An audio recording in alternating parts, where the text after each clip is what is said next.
day. This is Professor Wills, CBMD PhD. And today's Saturday, July 9th, 2022. It is 1:53 and 30 seconds, p.m. Eastern Standard Time. Today's research, big data in bioinformatics. So let's hop to it here. Using big data to better understand cancer's mutations. Date July 5th, 2022. Source, University of Colorado. Anschutz Medical Campus. The ideal method of determining what type of cancer mutation a patient has is to compare two samples from the same patient, one from the tumor and one from healthy tissue. Though such tests can be complicated and costly, however, so researchers hit upon another idea using massive public DNA databases to look for common cell mutations that tend to be benign, and so that researchers can identify rare mutations that have the potential to be cancerous. Artificial intelligence and machine learning are among the latest tools being used by cancer researchers to aid in detection and treatment of the disease. Identifying the genetic changes that cause healthy cells to become malignant can help doctors select therapies that specifically target the tumor. For example, about 25% of breast cancers are HER2 positive, meaning the cells in this type of tumor have mutations that cause them to produce more of a protein called HER2 that helps them grow.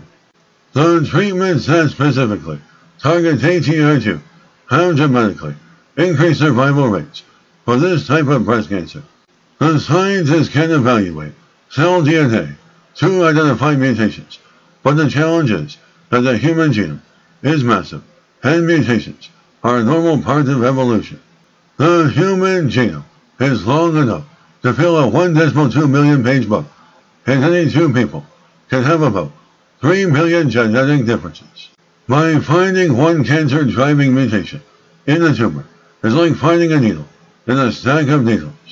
There was a project called the Genetic Aggregation Database, or GenMAD, out to the Broad Institute, where they put together a bunch of different studies that were going on within the Broad into the single largest genetic database that anybody has ever even thought about.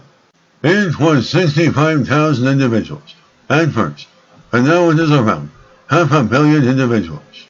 At the same time, researchers were at the University of Utah doing research in the undiagnosed rare disease clinic, and the usefulness of that database was just beyond belief. And even if researchers were able to sequence a child with cancer and their parents, there often were so many genetic mutations that it was difficult to determine which one was causing the disease. By using GenMAD, researchers could look to see how often a certain variant occurred in a larger population, greatly reducing the number of therapeutic targets.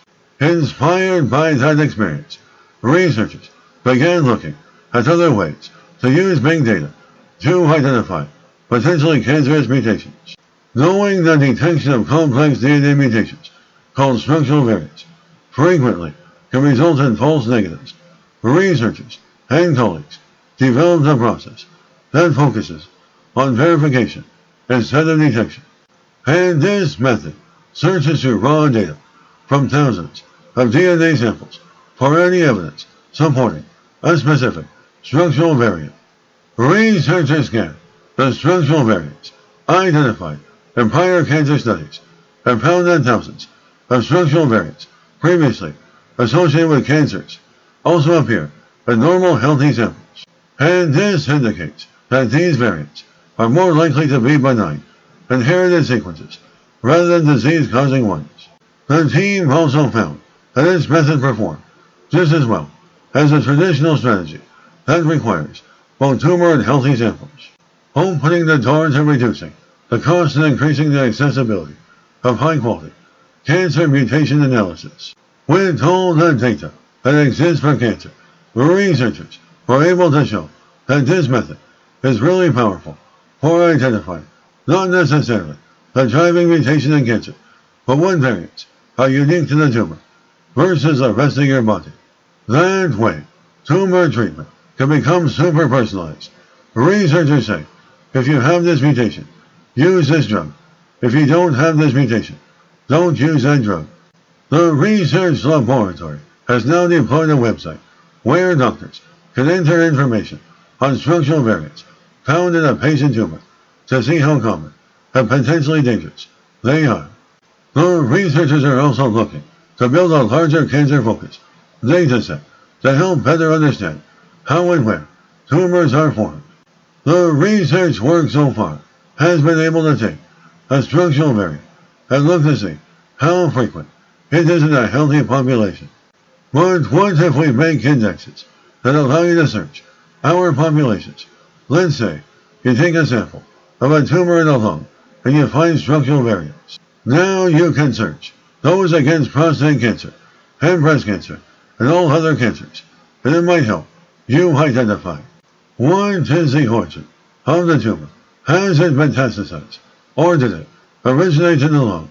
We can search the tumor databases to try to find other matched tumors for more personalized medicine, inspired treatments.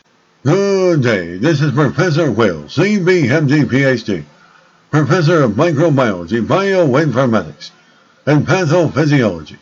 This video was created for educational purposes only. Hope you enjoyed listening. Until next time, have an awesome day.